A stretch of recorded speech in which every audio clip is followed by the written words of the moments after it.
Hello student, NEET PYQ series का question number 37। और thin spherical shell is charged by some source full stop. The potential difference between 2 points C and P in volt show in the figure is. और यहां bracket में लिखा हुआ है take 1/4πε0 is equal to 9 into 10⁻⁹ SI units. और इसके लिए यहां पर एक फिगर दिया गया है और 4 ऑप्शन दिए गए हैं।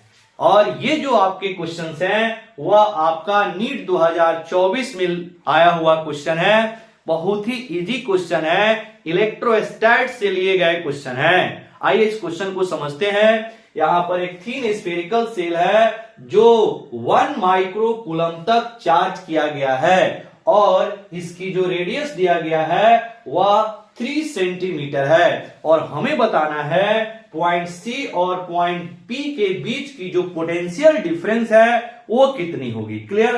तो देखना, सेल के लिए जब हम लोग पोटेंशियल निकालते हैं तो इसको 3 केस में पोटेंशियल हम लोग निकालते हैं।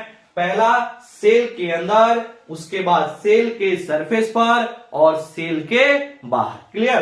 तो सेल के अंदर जो पोटेंशियल की वैल्यू होती है वह कांस्टेंट होता है, क्योंकि इसके अंदर चार्ज 0 है और चार्ज 0 होने से इलेक्ट्रिक फील्ड की वैल्यू 0 हो गई। और इलेक्ट्रिक फील्ड 0 होने से इसके अंदर की जो पोटेंशियल है वह आपका कांस्टेंट है। और सेल के अंदर किसी भी पॉइंट पर जब हम लोग पोटेंशियल निकालते हैं तो उतना ही आता है जितना कि सेल के सरफेस पर। तो सेल के अंदर अगर हम लोग पोटेंशियल निकाले तो V is equal to 1/4πε0 Q divided by capital R, जहां R क्या है तो सेल की रेडियस है। तो ये हो गया आपका inside the shell, inside the cell.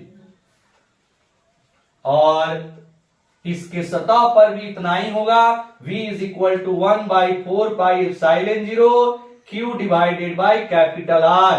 ये है at surface of the shell. और सरफेस के बाहर जब पोटेंशियल निकालते हैं तो V is equal to 1/4πε0 Q divided by small r। ये है आपका आउटसाइड द सेल।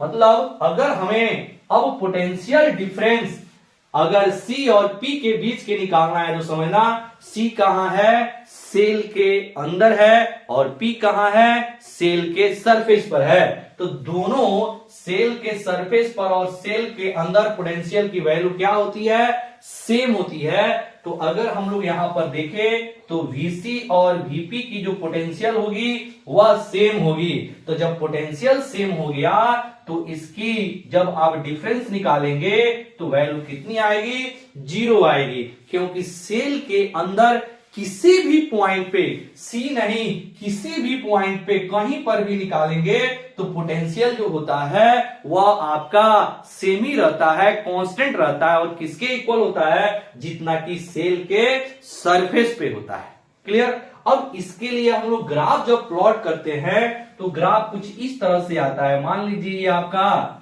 सेल हो गया और इसके लिए जब हम लोग ग्राफ प्लॉट करेंगे तो यहां पर small r is equal to capital R। तो ये है आपका इनसाइड वाला पार्ट और इधर है आपका आउटसाइड वाला पार्ट।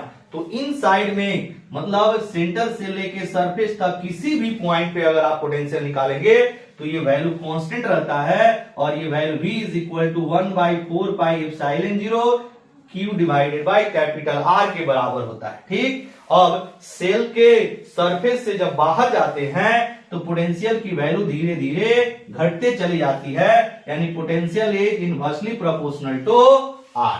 यानी कि जैसे जैसे R की वैल्यू बढ़ेगी, यानी कि सरफेस से जैसे जैसे हम लोग बाहर की ओर जाएंगे तो आपका क्या होगा, सेंटर से लेके आपका जो ये पॉइंट होगा वो धीरे धीरे बढ़ेगा। R की वैल्यू बढ़ेगी तो पोटेंशियल की वैल्यू क्या होगा, घटेगा। मतलब इसके लिए अब इस क्वेश्चन का जो सही ऑप्शन होगा कि potential difference between point C and point P is equal to 0, यानी कि ऑप्शन नंबर 4। क्लियर।